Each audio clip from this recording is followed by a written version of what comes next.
Welcome to 7-Minute Torah, an exploration of the weekly Torah portion with me, Rabbi Micah Streifer. If you enjoy this podcast, please feel free to subscribe or comment or share it with a friend. Eile Shemot B'nai Yisrael. These are the names of the sons of Israel who went down to Egypt. That's how the second book of the Torah begins, with a list of names. That's why it's called Shemot, or names. Ironically, though, the people in that list actually aren't in the story anymore. They all died at the end of the last book. The people in our story now are their great-great-great-great-grandchildren, the Israelites, who've been enslaved in the land of Egypt for 400 years. And that's why in English this book is called Exodus, because it will tell the story of the Exodus from Egypt.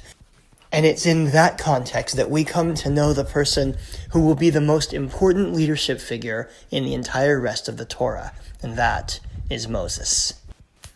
The Torah tells that the Egyptians were afraid that the Israelites would become too numerous and too strong, and so they enslaved and killed them, including an order that all baby boys be thrown into the Nile, probably as a way of controlling their population.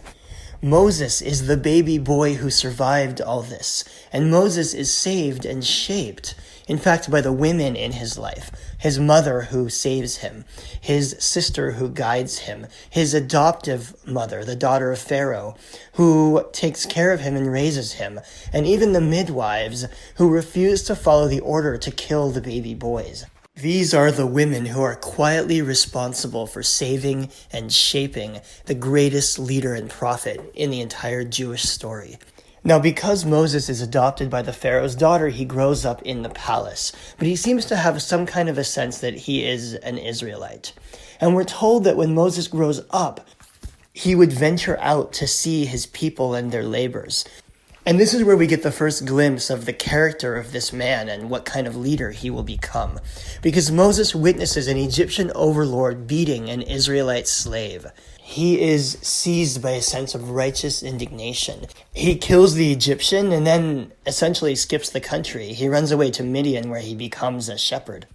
And that could have been the end for the story of Moses, except that it reveals a couple of very important things about him, which ultimately will make him a great, if somewhat unwilling, leader.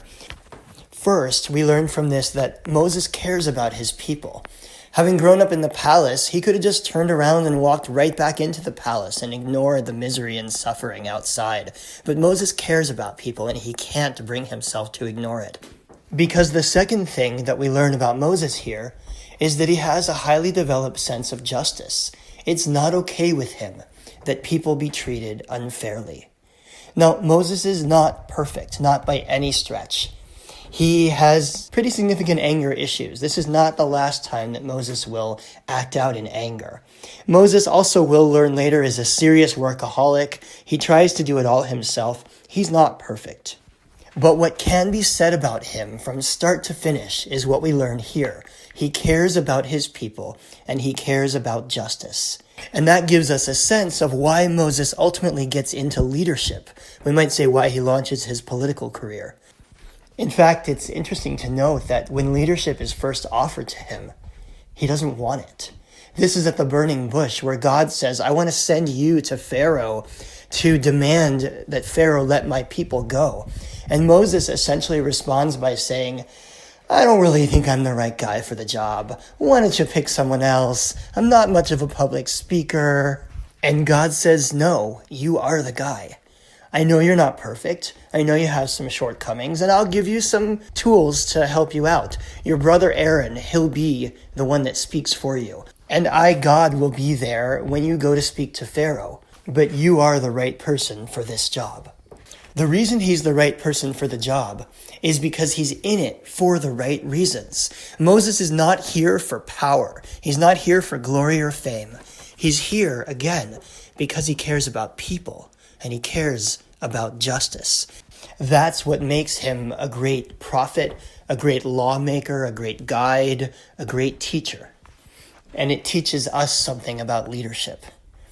I've been thinking about leadership this week, watching the events unfold in Washington, D.C. Now, I live in Canada, but I grew up in the United States and lived 3/4 of my life there. And as I watch this mob attack on the U.S. Capitol, I am struck by the stark distinction between two kinds of leaders. Here we are reading about Moses, a reluctant leader who doesn't really want to be in power, but who finds himself drawn into that position because he believes that he can make things better. And by contrast, you have a president who seeks power even when it hasn't been legitimately conferred, who's not afraid to lie or mislead or act against his own people if it means consolidating more power for himself. Now, I rarely intend to get political on this podcast, and I'm certain that we have listeners of all political persuasions. I also know that most politicians seek power, that while we have extreme examples, that behavior in and of itself is not restricted to any one person or one party. The Torah seems to know that also. And I think it's no accident that the Torah makes Moses a reluctant leader, that it portrays Judaism's greatest lawmaker as someone who would have preferred not to be in power. Because one of the central messages of the Torah is that we all have the capacity to make the world a better place. And we should be very wary of people who seek power for reasons other than that. Those who lead by fear, who control through division and hatred. That sounds a lot more like the Pharaoh in this parsha than anything else. So in the end, who is Moses? Someone who believes that he can make the world better for some other people, and that gives him a responsibility to do that. That makes him not so different from all the rest of us, which I think is really what the Torah is trying to teach us here. Thanks for listening. Have a great week. Thanks for listening to 7-Minute Torah. If you enjoyed this program, please leave a review or a comment, and please pass it on to a friend. You can also subscribe on iTunes, Spotify, Google Play, or wherever you listen to podcasts. Have a great week.